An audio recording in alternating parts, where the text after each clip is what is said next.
বৈশ্বিক কার্বন নিঃসরণে আমাদের অবদান 0.48% কম হলেও এর নেতিবাচক প্রভাবে সবচেয়ে বেশি ক্ষতিগ্রস্ত ও ঝুঁকিপূর্ণ দেশসমূহের মধ্যে বাংলাদেশ অন্যতম।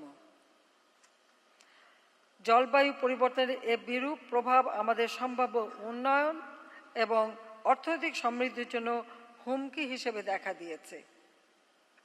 অব্যাহত বৈশ্বিক উষ্ণায়নের ফলে সমুদ্রতলের উচ্চতা বৃদ্ধি পাচ্ছে, লবণাক্ততা বৃদ্ধি পাচ্ছে।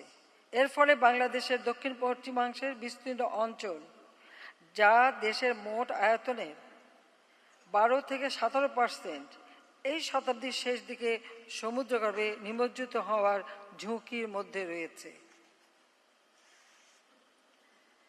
আমরা বৈশ্বিক তাপমাত্রা বৃদ্ধি 1.5 ডিগ্রি সেন্টিগ্রেডের মধ্যে সীমিত রাখতে উন্নত বিশ্বের প্রতি আহ্বান জানিয়েছি। আগামী 27 বছর ন্যাপে গৃহীত কর্মপরিকল্পনাসমূহ বাস্তবায়নের জন্য আমাদের প্রায় 230 মিলিয়ন মার্কিন ডলারের প্রয়োজন। এজন্য সুনির্দিষ্ট তহবিল ও অতিরিক্ত আর্থিক সংস্থানের ব্যবস্থা গ্রহণে আমি ধনী দেশ ও আন্তর্জাতিক সম্প্রদায়ের প্রতি আহ্বান জানাচ্ছি। উন্নত দেশসমূহ ব্যাপক কার্বন নিঃসরণের মাধ্যমে বৈশ্বিক উষ্ণতা বৃদ্ধিতে ভূমিকা রেখে চলেছে। জলবায়ু পরিবর্তনের কারণে ক্ষতিগ্রস্ত জনগণকে রক্ষা করা তাদের এটা নৈতিক দায়িত্ব।